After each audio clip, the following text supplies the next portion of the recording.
खबर ये आ रही थी कि वसीम अकरम को सीईओ की पोस्ट दी जा रही है पाकिस्तान क्रिकेट बोर्ड में, लेकिन ताज़ा खबरें ये आ रही हैं कि वसीम अकरम ने कह दिया सॉरी सर, थैंक यू, ये पोस्ट अपने पास रखिए, मुझे अपनी इज्जत अजीज है। वो कहते हैं ना कि जितना मर्जी कोई गोबर को आपको हलवा कह दे, गोबर तो गोबर ही रहता है। मेरे बात करने का मकसद यह है कि दोस्तों, पाकिस्तान क्रिकेट बोर्ड एक बदनामी वाली पोस्ट होती है, कोई भी आप ले ले, बड़े बड़े लेजेंड्स रुस्वा होकर निकलते हैं, क्योंकि आपको एक दिन रखेंगे तो 4 महीने के बाद बोर्ड ही चेंज हो जाएगा, फिर कहेंगे चलो भाई आप बोरिया बिस्तरा समेटो और घर जाओ। और आप खामखा क्यों बदनामी लो, ना आपको अब थोड़ा सा मैच ऊपर नीचे हो जाए तो लोग बुरा भला कहते हैं, गालियां देते हैं, ये वो ABCDEFG, और उसके बाद जो है वो टीम की कारकर्दगी हो तो हर कोई बुरा कहता है, और उसके बाद 4-5 महीने बाद आपको फारिग कर दिया जाता है, कहीं को तो 1 महीने बाद कर दिया जाता है। तो वसीम अकरम इतना बड़ा लेजेंड है कि उसको लिए दुनिया की पूरी क्रिकेट के दरवाजे खुले हैं। वो जिस मुल्क में जाए रह सकता है, जिस मुल्क में जाए क्रिकेट एकेडमी खोल सकता है, उसको पूरी दुनिया में कमेंट्री के लिए बुलाया जाता है, बड़े इवेंट्स में उनको बड़े जो ब्रॉडकास्टर उनको एज एन अपने साथ रखते हैं, क्योंकि इतना बड़ा लेजेंड है। उसको क्या जरूरत है कम पैसों में अपना नाम खराब करने की। तो वसीम अकरम मैं ये कहूंगा इज स्मार्ट इनफ, उसको पता है ये बदनामी है और ना तो मुझे काम करने देना है, ना मैं यहाँ रुक पाऊंगा, और बुरा भला मुझे अलग से कहेंगे, तो जब कोई फायदा ही नहीं ना क्रिकेट को ना मुझे, तो फिर खामखा बदनामी मोल लेने का क्या फायदा। ये बदनामी हमारे एक और लेजेंड वकार यूनुस कई बार ले चुके हैं, एंड उनके मुकाबले में वसीम अकरम इज वेरी स्मार्ट। उनको कई बार ऑफर हुई, कई बार कोच बनने का कहा गया, लेकिन उन्होंने एक बार भी इसको कबूल नहीं किया। वकार यूनुस कहीं करीब पाकिस्तान के 3 से 4 बार कोच रह चुके हैं, रिजल्ट ठीक थे नहीं थे वो तो एक और बार, लेकिन प्लेयर भी कभी खुश नहीं हुए और रिजल्ट भी इतने अच्छे नहीं आए, तो उनका हमेशा एग्जिट जो है वो बड़े अजीब तरीके से हुआ, अच्छे नोट के ऊपर नहीं हुआ है।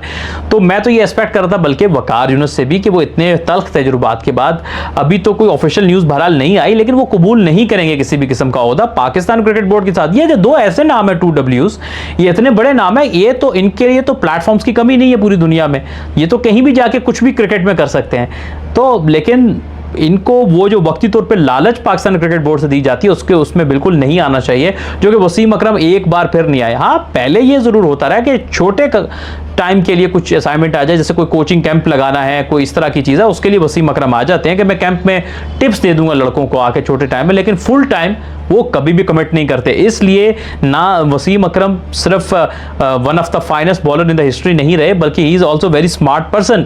वसीम अकरम बहुत स्मार्ट है अपनी डिसीजन मेकिंग को लेके, और इस बार भी उन्होंने काफ़ी समझदारी से ये फैसला किया है। अब आप रिसेंटली देखें तो पाकिस्तान क्रिकेट ने बहुत सारे लोगों को इंगेज किया, जिसमें मोहम्मद हफीज़ को टीम डायरेक्टर कुछ महीनों में वापस घर भेज दिया गया। एक और हमारे क्रिकेटर हैं यासिर अराफात सत्ती, उनको रखा गया ECB लेवल 4, वो उनको एक सीरीज के बाद भेज दिया गया। मिकी ऑर्थर को कुछ ही वक्त में वापस भेज दिया गया। तो उसके बाद मोर्ने मोर्कल कुछ टाइम के लिए आए, उनको वापस भेज दिया गया। तो फिर कितने नाम हैं डिफरेंट ओहदों पे आए गए, तो आनियां जानियां लगी हुई हैं। तो कोई बड़ा लेजेंड जो थोड़ा सा भी मतलब समझदार है, वो क्यों ये ऑफर कबूल करेगा अभी। इसलिए इसमें वसीम अकरम को मैं तो पूरा बैक करूंगा, उन्होंने बिल्कुल ठीक किया है। अपना आपको सिस्टम के अंदर ठीक करने के लिए वो लोग लेकर आने चाहिए, और वसीम अकरम आ भी जाते तो क्या होता। मुझे यह बताइए कि दुनिया में ऐसा नहीं होता है कि सौरव गंगोली BCCI को जब लीड कर रहे थे तो वो पहले बिहार के क्रिकेट एसोसिएशन स्टेट को देख रहे थे। सो दुनिया में ये होता है कि क्रिकेट खेलना अलग होता है भैया। कभी ऐसा होता है परचून की दुकान ना चलाई हो, पहले दिन ही आपको बिठा दिया हो। कभी ऐसा है कि किसी को बगैर किसी डिग्री के डॉक्टर लगा दिया हो। तो भाई क्रिकेट खेलना अलग होता है, क्रिकेट के ओहदे मैनेजरियल जॉब्स उसकी अलग होती हैं, और दफ्तर में बैठ के जो दफ्तरी काम होते हैं ना, यही काम होते हैं CEO के, वो करना अलग होता है। उसमें आपको ऐसा बंदा चाहिए होता है जिसको क्रिकेट का पता हो और उसने दफ्तर चलाए हो, उस पोस्ट के ऊपर पहले काम किया, उस तरह का काम किया हो, तो उसके लिए वैसा एक्सपर्ट होता है। पूरी दुनिया में यही होता है। ये पाकिस्तान में एक अलग जो रिवाज चलता है कि क्रिकेटर को बुला के बिठा दो, उसको भले कोई काम आता ही ना वो वाला, और इसी वजह से हमारी तबाही होती है क्रिकेट में। बल्कि क्रिकेटर क्या, हर तरह के बंदे को बिठा देते हैं।